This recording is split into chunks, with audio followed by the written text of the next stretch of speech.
way it tends to work, you get variations in kata, right? There's a lovely line from Funakoshi about this, where he goes, so this is Funakoshi writing towards the end of his life.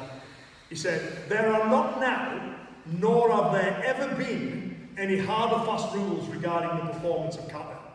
It is therefore not surprising they vary with the times and even from instructor to instructor. So nowadays, what a lot of people tend to do is go, no, there's one right version of the kata and it's the one we do. What are the odds of that? The only dojo in the world that does it right, and you happen to be in that dojo.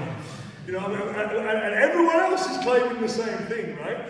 But if you look back, a certain instructor would teach it one way 1 year, 3 years later he's teaching it a bit differently. He teaches a tall student slightly different from a shorter student. They may tweak it with their own little things, and then at a certain point, when it becomes the Budo version, they go, this is the Styles version, and it gets solidified and locked. But it was always a lot more fluid. You know what I mean? So my take is, when someone shows me a version of the kata that's different from the one I do, my default position is not it's wrong. What I'll do is I'll write, it'll be right, but in a different way to the way in which my version's right. Is that okay? So you know, it's a slight change of font, or a slightly different technique, or a slightly different way of impressing the 7 days. So on this one, sometimes we see people bend.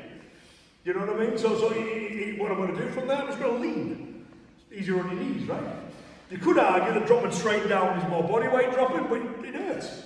And you could also argue, oh, but my face is near the ground, I might get kicked in the face by his partner. So I don't want to do that, and then I'm ready to fight off.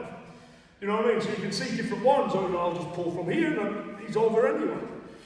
He's alright, so you see the variations. I always say it's just like looking at the same thing from a different angle, that's all it is. Every traditional version of the kata is correct. The ones where you've got backflips added in and repeated machine gun style head out roundhouse kicks, you can discount those ones. But if it's a traditional version of the form, it'll be right. It'll just be right in a different way from all the others. Is that okay? The arguing all that style stuff didn't happen until after that was all done. The old masters just acknowledged, yeah, he does it a bit differently, and that's fine. Is that okay? Right, you mind if I... So, you've got like a kind of scooping action following that. You know, one arm coming up, one arm pushing through. And the central idea of that, and you see this a lot in katas as well, is we've got a forward stance that is often a lean. So you can quite clearly see where the weight's going there. It's going forwards and down, right? So whatever it is, wants my weight to go that way.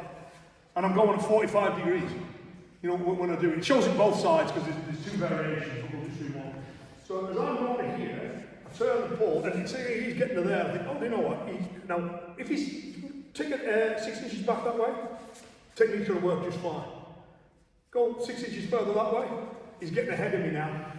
He's like, okay, if I drop down now, I'm going to lose it. So what I do, just sort of turn around 6 inches, I'm going to push this hand towards his elbow. Right? I'm going to pull down on this and push on this. As I do that, I'm going to step out in that direction. And I'll take him down that way. Is that okay? So you know, so the following movement, I don't see that as an and, it's an or. Do this or this.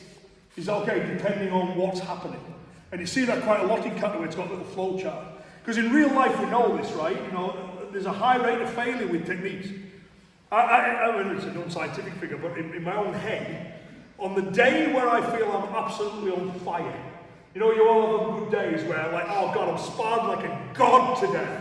You know what I mean? I'm throwing people, I'm kicking people, I'm punching people. You know, this is great. Everything's aligned, everything's going great. I am on fire today. On those days, about 60% of what I try doesn't work. You know what I mean? The 40% that does is quite spectacular. But even then, there's more techniques failing than are working. And if you spar, you know, it's not like you go, oh, hit him with another punch, and another punch, and another punch. Most of them miss. Most of them get blocked. It's just the way combat is. There's a high rate of failure.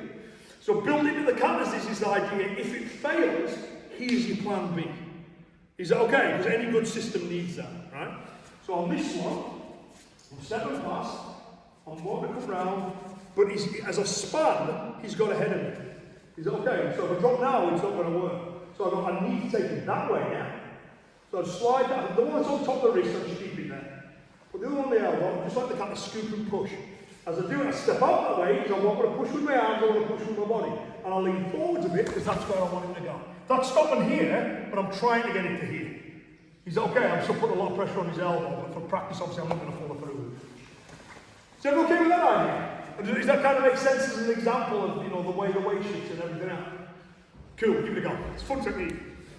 Back to Mabuini's point, there are no styles of karate, only varying interpretations of its principles. Funakoshi, in his book, said that he regarded the idea of styles as being the most damaging one there could be for karate today. He was very anti-style. He went, karate is one. And then he all went on to say, I've heard myself and my colleagues referred to as the Shotokan school. I strongly object to this attempt at classification. You know what I mean? So Funakoshi wasn't keen on it. It's worth remembering as well, is if you ask people, what were the original styles of karate? People will go, oh, Nahate, Shurite, Tamarite. Nobody used those labels until after karate got to Japan. You know what I mean? So what do? You did karate. I live in Nara and I do karate. What do? I live in Shuri, I do karate. You know what I mean? What happened was when they went to Japan, where there's an expectation that things have styles, they go, oh, what do you do? And that's exactly what happened, right? There's a student of Choji Miyagi. He's teaching in Japan. They ask him, oh, this is great, what style is this? And he doesn't know. So he goes, Nahata. It's like me going, what style do you do? I go, Cumbria hand. I'll just, where am I from? And put hand on the end. And the story is he goes back to Miyagi, and I said, Nahata. It's not a great answer, is it? He goes, no, we're calling ourselves Goju from now on. Because there's an expectation in it. You know what I mean? Japanese martial arts have styles of jiu-jitsu, styles of swordsmanship. The Okinawans didn't care about it. So those labels, the Nahate, Shurite, they're useful labels. But it's worth remembering that 200 years ago, nobody went, I do Shurite karate. They did karate. You know what I mean? And later on, we've gone, no, you did do Shurite karate because that's where you lived. And we've decided these were the original styles. It was a lot more fluid, right? And the point is as well, is the ideas that you see in one, they'll be expressed a little bit differently. But the ideas are the same. So if we just look at that technique, let's look at, there's two versions of this. I want to give you the simplest one possible. So I'm going to give you the stripped down, super basic way of doing this technique. Okay, so for those that know Kashanku, Kanku Dai, Kasoken Dai, depending on what you call it, you've got that. Okay, towards the end of the kata, which looks remarkably similar to what we've just done, right? So, and I always used to, I would teach it because there's a little bit of changing hands when you do it, which people used to find a bit tricky. So I was teaching in Germany. I need a simpler way of teaching this, just so the idea, right? And then one day, this phrase just came out of my mouth without me thinking, and it worked. Everyone in the room got it. And this was the phrase: swing it like a baseball bat, ring it like a church bell. And as soon as I did that, they're all doing it right. So I've discovered the hack. I don't need to worry about the nuance of the hands and stuff for now. They're just going to swing it like a baseball bat and ring it like a church bell. Right? The simple version. Put your arm in contact with his on the inside. Grab hold of it. Swing it like a baseball bat. I'll just move it so people can see. Step underneath it, just like you do in the kata. Ring it like a church bell. Is that okay? Again, it's a kind of Aikido that will make Aikido guys cry. There's no sophistication in that whatsoever. It's just, that'll do. Karate joint locking, right? Brutal, simple, to the point, and we'll have punched him a few times first. So from there, arms on the inside, bring it to the other arm, swing it across. And then just step underneath it and pull down, just like the kata. Is that okay? If you want to be really brutal with it, which I'm not being because it's polite. But once I've done it, I'm doing it. See on there, I will pull now. So it's like crumpets at 90 degrees, but I'm not. I'm allowing it to go upwards before I start pulling down. Is that okay? So I'm just pulling them off balance. I'm not twisting against his joint in his shoulder. Is that okay? So is that and that, are they different? I would argue not. They're different expressions of a common technique. And like Lee was saying, you can use the example that your style has to move to other styles. So my own dojo, if I get that kata going, you ring up and you're here, and you can pull down on it. Oh, but by the way, what you can also do there, you can set it up like this, and you can sit around and do here, and they do that version of Kurumfa. You know what I mean? And you can also do this, and you see this version in Arnis. You know what I mean? You can use your kata point as a jumping off point for all the similar methods. The kata's not saying this is the only thing you should ever do. It's saying this is a good example of this kind of method to get you started. Is that okay? And you use it as a jumping off point. Is everyone okay to do that one? So to make it simple again, arms on the inside, get it through, swing it like a baseball bat. Step underneath it, really like a church bell. Is that okay? No pressure, but if you lot mess it up and the Germans didn't, that doesn't reflect well. That's a point to them and we lose. Is that okay? You know what I mean? This is a matter of national pride. You need to get it right in the same way they did. Is that okay? The kata, it's up and down. It's not pulling at an angle. Right? So, swing it like a church bell bit, I think everyone's got right. And then some of you are leaving your hands there and you're going underneath and go, now what? Yeah. As I go underneath it, I'll put it on the centre. Is that okay? So it's exactly where I want it now. His arms nice and bent and now just pull down and take him off. Is that okay? If it's not there, this is when you'll have issues with it.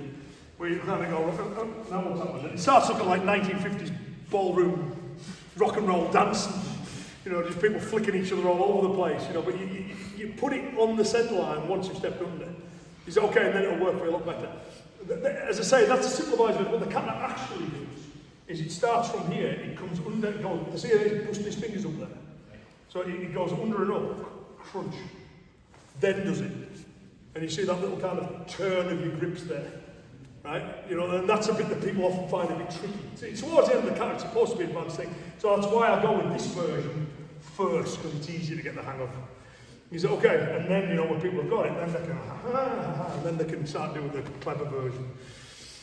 So yeah, just take it underneath your head when you've done it. Into here and there. And again, think about where your stance is. Where do I want my weight to go? Forwards and down. What's my stance telling me to do? Forwards and down. Is that okay? So the stance is always giving you the body weight in that right position. I have one more go at it because I can see you enjoying it. But I have to take it off you because we've got other things we need to do. Is that okay?